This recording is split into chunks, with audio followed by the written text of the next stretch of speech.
Saudações, senhoras e senhores, aqui é Diogo Rafael Moreira do site controversiacatólica.com.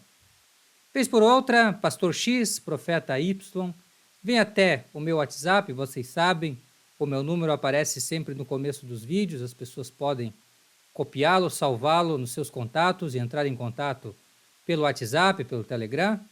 E assim, muitos líderes do protestantismo vêm me procurar com uma certa frequência, pedindo para orarem por mim. A minha reação, a minha resposta a essas investidas protestantes, aparentemente em meu favor, é que, procurando o maior bem da minha alma, eu sou obrigado a recusar aos vossos apelos, porque eu estou ciente de que muitas vezes já aconteceu de líderes do protestantismo rezarem sobre as pessoas para tentarem confirmar que são ministros de Deus, que o seu evangelho é o evangelho verdadeiro e o efeito oposto se produziu. Eu posso até formular de acordo com uma regra: oração protestante, perigo constante. Não se aproxime. É um material tóxico e explosivo. E o que ele pedir por você pode acabar se materializando no oposto. Isso eu posso dizer para vocês com um exemplo tirado da vida de Calvino, o maior líder, ou um dos maiores líderes do protestantismo, depois de Lutero. Esse, então, estabeleceu seu quartel-general, como a história conta, em Genebra, que era como se fosse a Roma dos protestantes. E todos os protestantes iam para lá. E a ambição de Calvino era ser como que o Papa dos protestantes. Ele tinha que ser maior do que todos. Ele era o grande teólogo, era quase, como alguns protestantes também que vêm ao meu WhatsApp, o profeta de Deus sobre a terra.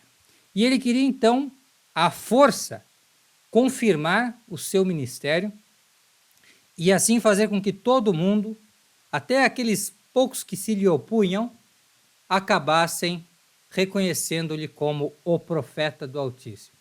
E aconteceu então, esse autor, Jerônimo Bolzec, na sua Vida de Calvino, conta que um casal em condições muito humildes vieram até Genebra, tiveram que contar com a ajuda, o auxílio, as esmolas da Bolsa dos Pobres, da seita do próprio Calvino, e Calvino, então, com a aproximação deles, fez com que eles prometessem que iriam lhe ajudar a confirmar o seu ministério da seguinte maneira. Ele iria, sim, rezar por eles, sem dúvida, mas seria com uma espécie de artifício, uma artimanha. Ele pediu para que o homem, que era chamado de brûlé, quer dizer queimado, era o apelido dele, que ele, então, que veio de uma cidadezinha da França, Ostend, penso que da França, aos arredores ali, que ele, então, fizesse de conta que tinha morrido. E Calvino, então, iria rezar sobre ele e ele iria, assim, milagrosamente ressuscitar. Mas o que aconteceu, então? Conta Bolzec, e isso está registrado também numa obra que eu traduzi, do padre Leonardo Lécio, Qual Fé e Religião Escolher. Esse livro aqui ele conta essa história, e ele diz assim, para mais detalhes, leiam a obra do padre Jerônimo Bolzec. Eu li e irei compartilhar com vocês a história completa também, não só agora, mas também o texto na área da comunidade aqui do canal, justamente com esse vídeo. E acontece então que esse homem se finge de doente, Calvino pede para que na igreja rezem por ele, e ele se finge, no fim das contas, de morto também. Acontece então que Calvino vai sair com a multidão que normalmente lhe acompanha, como se não soubesse de nada, escuta os prantos da mulher, que também estava dissimulando, todos dissimulando, e aí Calvino então entra na casa e começa a fazer aquela oração protestante, sabe como é? Aquela em alto e bom tom, em alta voz, e pedindo para Deus, para nosso Senhor Jesus Cristo, em nome de Jesus, que ele fosse curado, para confirmar o Evangelho, para confirmar que ele era um ministro de Deus, que veio reformar a igreja, etc, etc, etc. E o que acontece é que aquele que estava fingindo, simulando estar morto, acaba morto de verdade. É isso que acontece.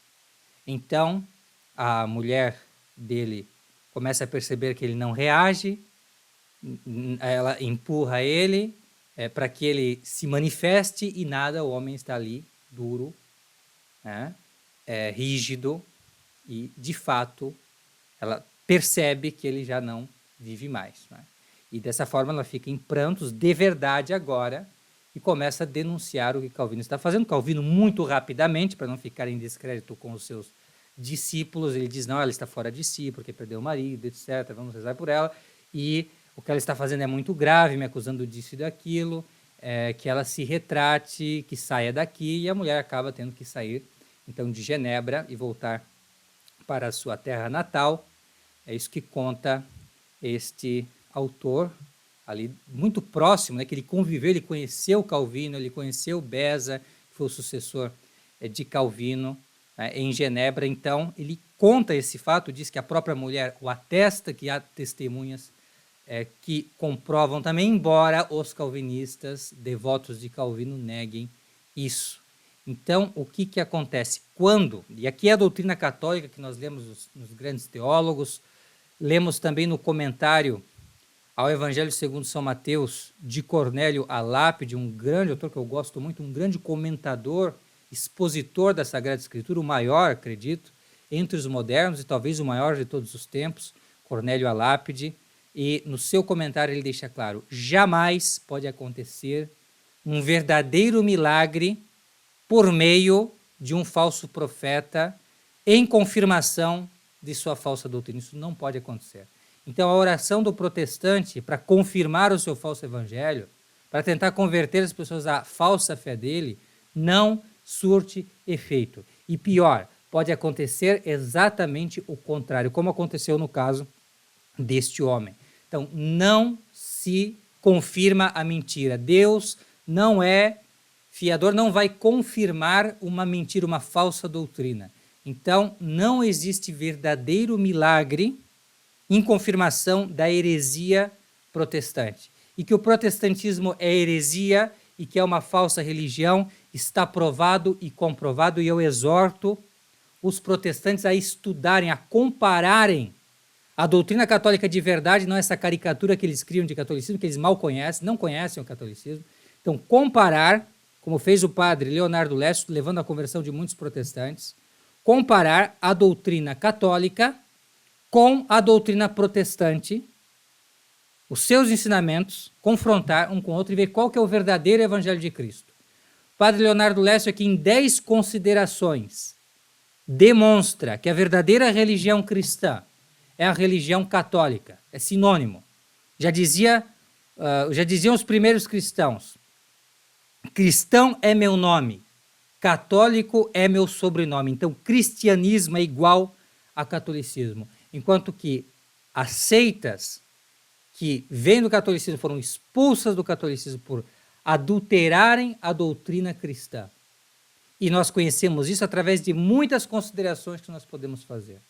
Protestantismo é uma religião para os ignorantes da fé de Jesus Cristo. É uma religião para os medíocres, que não querem viver de acordo com a lei de Jesus Cristo. Isso é o protestantismo. Cristianismo de verdade, cristianismo raiz, é catolicismo.